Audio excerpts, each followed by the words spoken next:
हम मीनू झा प्रणाम करै छी समस्त मिथिलावासी के। एकटा सोहर लऽ के उपस्थित छी, ओहिमे संग दऽ रहल श्रीमती शीलम झा। धन्यवाद। जय मिथिला, जय मैथिली। हरियर चूड़िया पहिरता मोहरी के लोभाविता हो रे ललन रे हरि मोरा गेला परदेस की काकड़ा लोभाबरे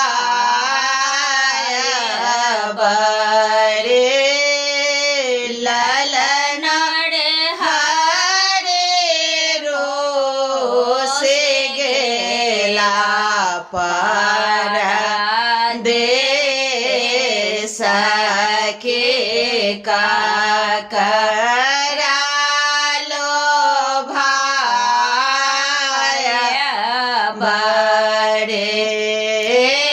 बाटरे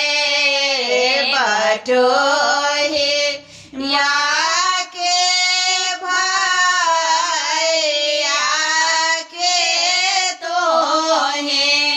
मोरा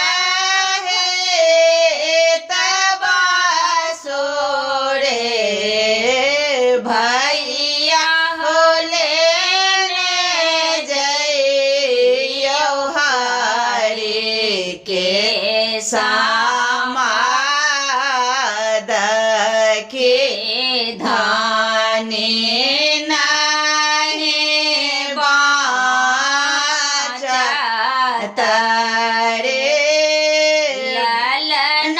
रे लेने जइयो हरि के समाद के धानी नहीं बाचत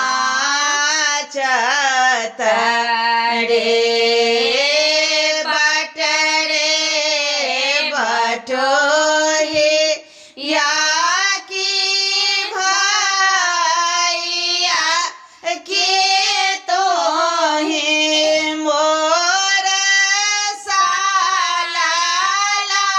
लागोरे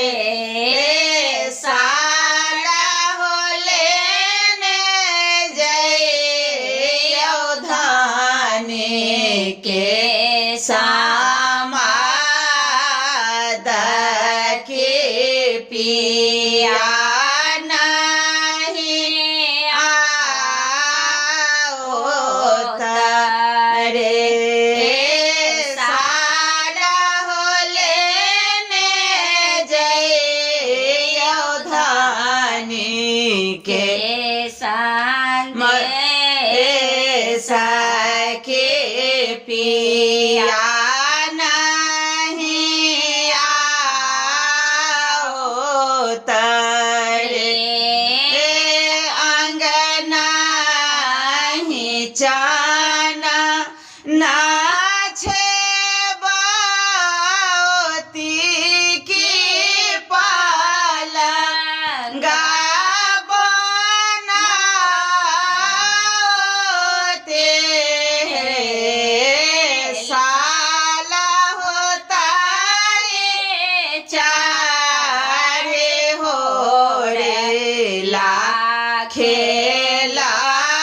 खेलाओते के हमारा बेसारे जेते रे ललन रे ताही चारे हो रे खेलाओते के हमारा में सारे जे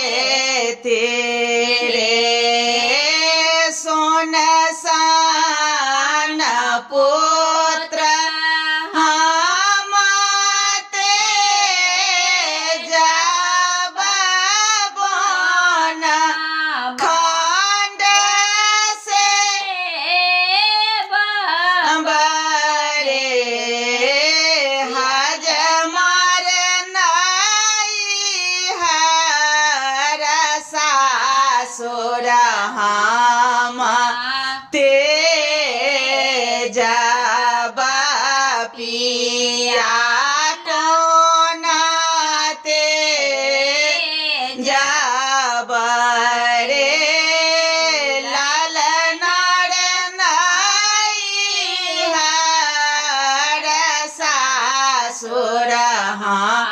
माते जाबा पिया को नाते जाबा सोराही दास सोहर गाओल गाबी के सोना रे ललनार जोगे जोगे जीवत मेरा लाल के सो